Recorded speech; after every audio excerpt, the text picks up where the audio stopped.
Magbabayad na ako. Thank you. Entrance. Kita na tayo. Doon napasok na, nakakuha na kami ng ticket, kaya akit na tayo. Nakaakyat ah. So ayan. Ticket mo te. Pakita mo. This is na yung ticket namin.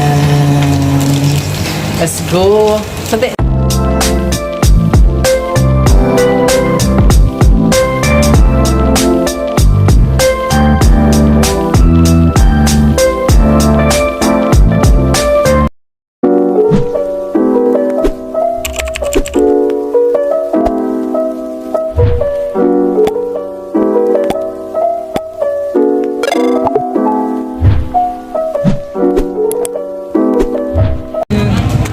So guys, nandito pa rin kami sa Fort Santiago.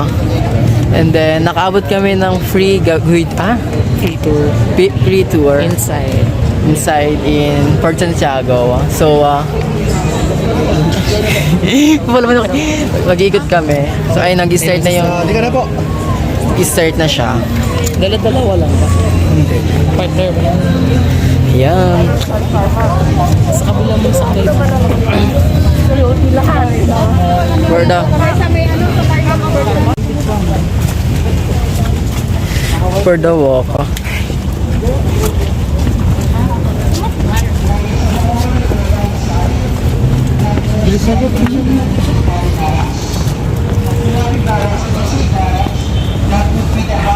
So, yun yung sinasabi si Kuya. Again, American barracks because it was built during the American occupation.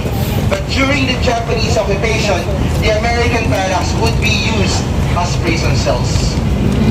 Here in these barracks, one of those famous prisoners who got imprisoned here is no other than President Quirino. He was a senator that time when he was imprisoned here. Later, no, pagka natin sa harap ito, makita niyo mga bullet holes dito. Bullet holes that are marks of the section. These water steps, no? And, yes, ito. Kaya natin ang simba ng bullet. Look po yung gate ng Fort Santiago. Guys, you can go over here. Then, look at the gate of Fort Santiago. So the gate of Fort Santiago was built around 1589. But the gate that you're looking at right now, that's not an original gate. That's not an original gate, that one. Why? It was destroyed during the war when an American Sherman tank went through it. Then it was restored in the year 1982. Now notice that the fortresses built by the Spaniards would always be surrounded by the moats. The purong moats, no? Moats would add as a layer of defense. Imagine there is a battalion of enemies who would attack the fort, and the bridge is too narrow, so they could not attack all at once. They would have to do one or two fires, right?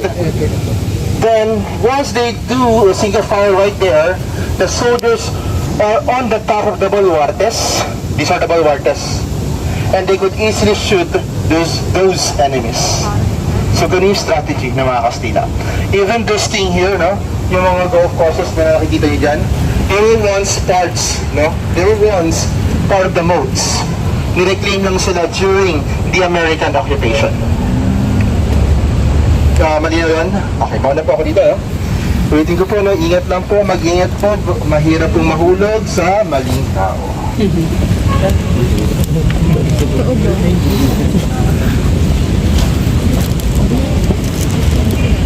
I can.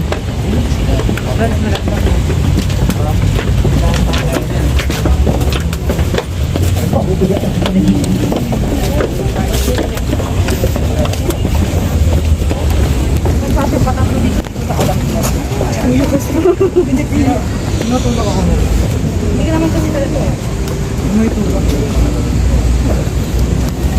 Papa-abort ko kayo. Hindi sa akin, yung sa akin. Mag-carry card.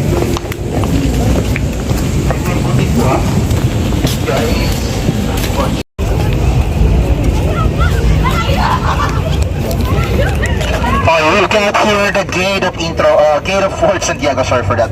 Now, like what I told you a while ago, Fort Santiago was named after Santiago de Compostela, or St. James, the patron saint of Spain. And the gate has Santiago on the top. Can you see the guy riding the horse up there? That's Santiago. Again, Santiago in English is St. James. And again, I told you a while ago that it's not original. The only original parts of the gate are those two embossed soldiers. Can you see them? No. You know, it was destroyed during the Second World War because an American Sherman tank went through it. They had to do that because the Japanese were hiding inside. And at the center, that's the coat of arms of the Spanish government, or the Spanish kingdom. The power represents the kingdom of Castile, and the lion represents the kingdom of Leon. That's the coat of arms of Spanish kingdom way back then. Gusto ko mag-picture dito the gate before we proceed? Yeah, please, I'll give you at least 5 minutes to have your photo ops here.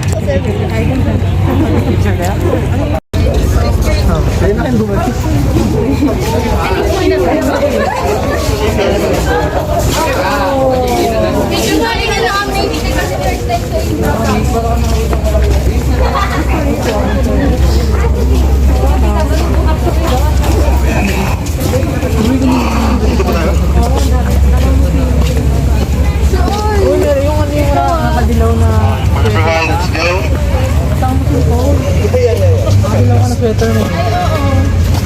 Before I continue the discussion, do you have questions?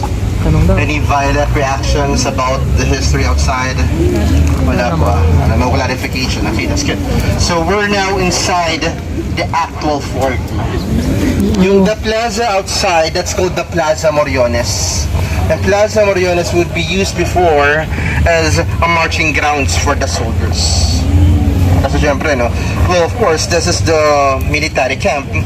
There should be a marching ground for the soldiers.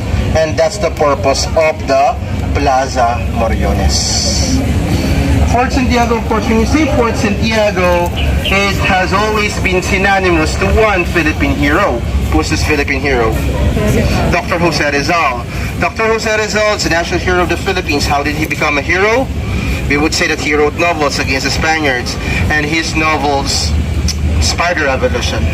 That's how we summarize the heroism of Dr. Jose Rizal. Well, it is true that his novels inspired the revolution.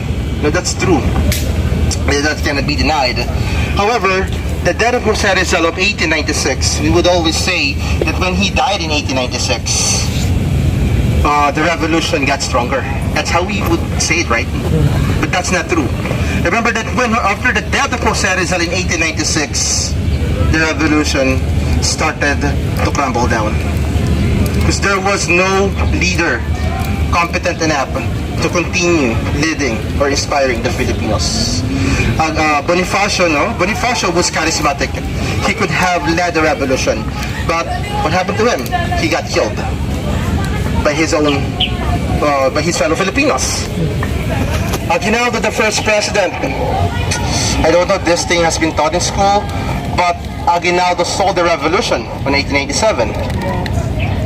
So the Philippine Revolution did not succeed after the death of Jose Rizal. It failed. That's something that our books in school rarely teach. No, hindi na itutunan yun. We have to admit the fact na without the intervention of the that the poem got translated. Trivia, no? One trivia about Mi Ultimo Adios, or my last farewell. Do you know that the poem Mi Ultimo Adios was originally untitled? Rizal did not give it a title. It was an untitled poem. Now, how did it have a title? Well, there are several theories. Several historians are pointing to Andres Bonifacio as the one who gave it a title. Some would point to Jose Maria Panganiban. There are many theories who gave it a title. But one thing is for sure, Rizal never gave it a title. He kept it inside an alcohol stove to hide it from the Spaniards. And when his sisters paid him a visit, he gave the alcohol stove to his sisters. And he told them there's something inside the lamp or alcohol stove. Then when the sisters went home, they opened the alcohol stove and saw the copy of Mi Ultimo Adios, or My Last Miracle. Okay? Is that clear? Now let's check no kung okay na yung kabilang area para makita natin kulungan niya dito. Hindi pa rin siya tapos. So guys, basahin niyo muna yan ha. Mi Ultimo Adios. So hindi the schedule doing him is Tuesdays to Sundays. Supposedly we're going to see inside the prison cell of Jose Rizal a vertebrae of Jose Rizal, a piece of his bone where he was shot. Yes, go ahead, sir. Question? Saya po. May questions po kayo? Okay. The original copies po of the original copy of Mi Ultimo Dios is being kept in the National Library of the Philippines. At hindi siya ipapakita kung wala kang matibay na dahilan. No? It will be shown to public if you have a very, let's say, significant reason why you need to see it. Pero sa may cancer ka, mamatay ka na kaya Kaya naman si kuya.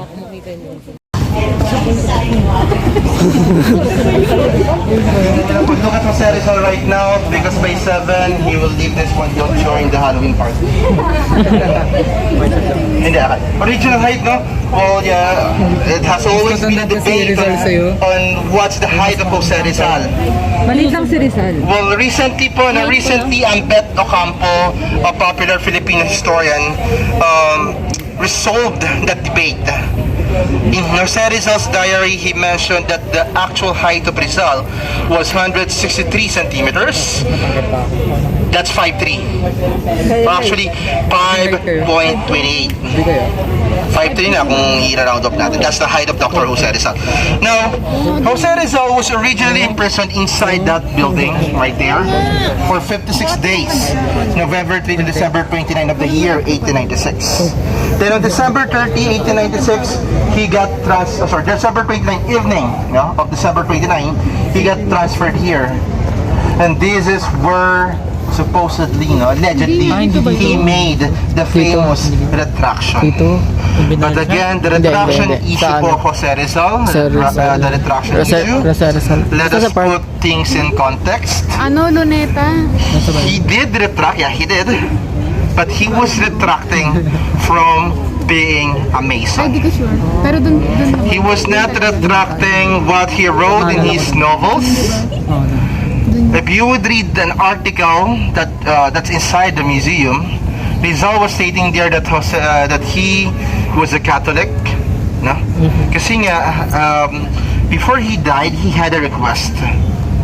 It was his request to be married with Josephine Bracken, his Irish partner.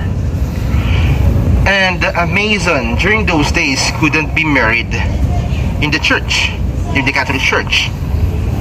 So the only thing for him to these soldiers or these heroes do not get any recognition. It's the only reminder that there are heroes who died here. Is that White Cross. But take note how they died, where they are buried. When we go to the White Cross, guys, you can offer flowers or we have candles and give them maybe prayer, no? Kung sa mga Catholics po, no? You can give them prayers po. Okay, let's go po. Let's go.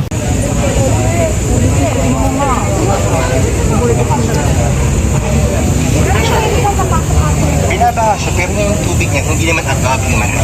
So imposibleng namatay sila dahil sa pagkalat.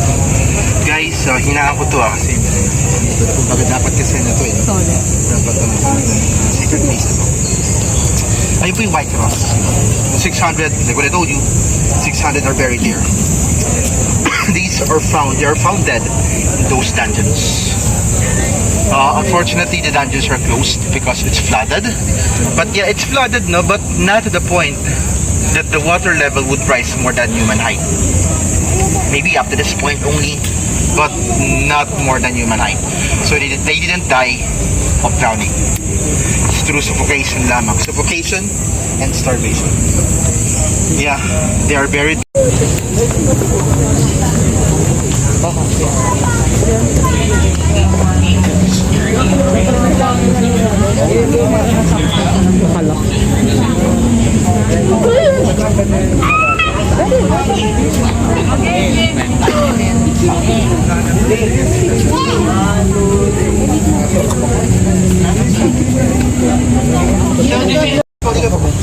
Mga gusto pong sindi ng kandila. Okay, na po tayo lahat. Sige pa lang mag-tour dito. Ika na lang mag-tour. Okay, lahat na po tayo. Ika na lang mag-tour. Sige, Jerome, ikaw na. Sa tigam nyo lang. Ate Cam, tingin ka dito. Okay, yung sa mga grupo. Isa na lang tayo sa per group, no? Okay, sino pa yung gustong mag-ano ng candle, mag-alay? Okay, isa na lang kahit sa mga grupo. Okay, so here, so on this side is actually, Andun yung kasama. on this side, fly the mortal reading. Andun pala sila.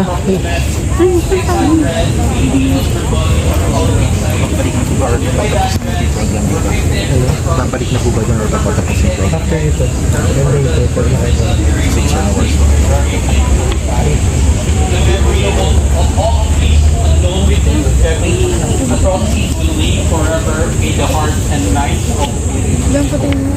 So this is na po yung kanilang final resting place.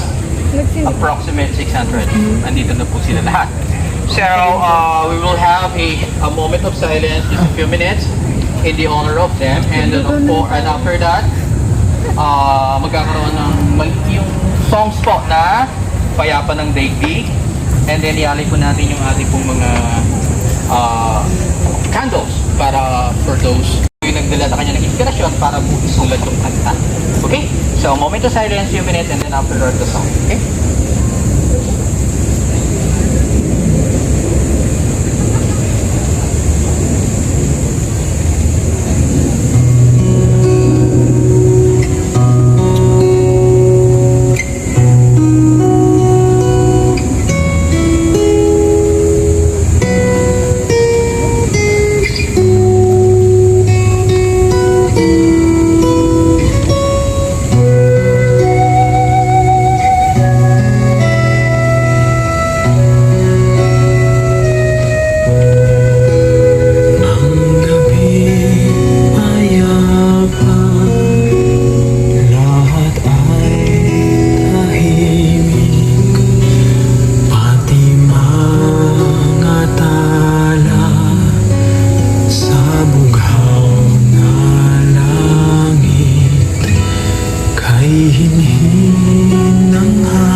So ayun guys, doon na natapos yung free tour namin.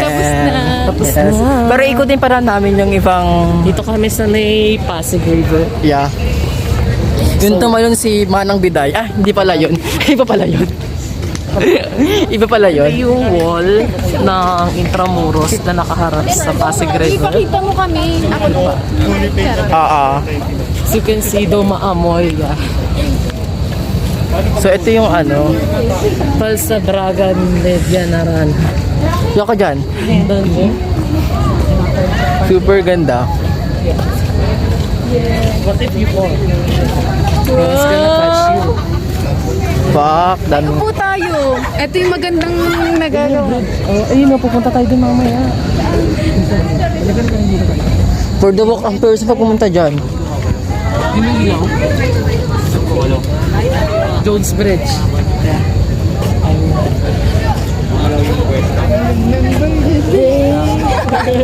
Ito pa dungeon pa girl. Ayun o, may agana. May mga coins. Pulutin natin. Charot, pamasahe. So ayun guys, super walk out of comedy. Pamasahe daw. Bigla ko nagulat yung pamasahe daw. At yung pa ano, yung river. Hair ko. Aray! Ikaw, ikaw ko gawin natin. Tumigil ka. Pagulog Ito tayo ngayon. Ay, bigyan mo ko. Saan kita apat? Ah, sige. Drop mo na lang. Sorry. Sa camera, mag-side. Sige. Camera ko. So yun na nga, tapos na yun. Pero ikutin pa namin to a while. Bebe mo eh. Bebe niya yan.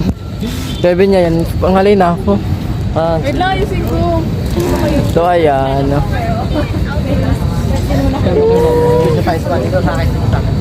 Ganyan pala ang nais mo. 1, 2, 3. Baka picture siya. Jowa niya daw yun. Jawa niya daw yan guys. So ayan. Mamaya naman tayo magkita-kita in a while. Nag-enjoy ka ba, Ate Camille? Oo naman. Si Camille ka? Nag-enjoy ka ba? Attitude ka? Oo naman. Super enjoy. Lalo na yung yung may pre-tour sila. Sulit yung tour, though sarado kasi yung Jose Rizal Shrine Museum. Sarado siya. Yung totoong pinaglagakan or pinagkulungan kay Jose Rizal is closed since Monday. Yeah. Which is normal na closing day pala talaga ng mga museum. Ay, Yung Monday. Pag mga holiday, ganun. Hindi naman. Pag holiday, open pa rin sila. Pero yung Monday, Ah, sarado. sarado. So yun guys. Sana sa kwentong ito ay matutunan nyo kami. Ha? Mali na naman yung word mo, girl. Ulitin mo. Hi guys. So pauwi na kami. Yes. Yes. Pauwi na kami for the pagod na mga person. Ang ganda ko dito lang muna tayo. Ito dyan pa na lang. So ayun. So guys, please subscribe and follow the So basta yun, paalam na. Mga utot kayo. So yun guys, dito na nagtatapos ang aming video. Wala pa wala. So yun guys, ito namin tatapusin ang aming video dito sa Intramuros. At sana nag-enjoy kayo. Bye! Bye! Bye!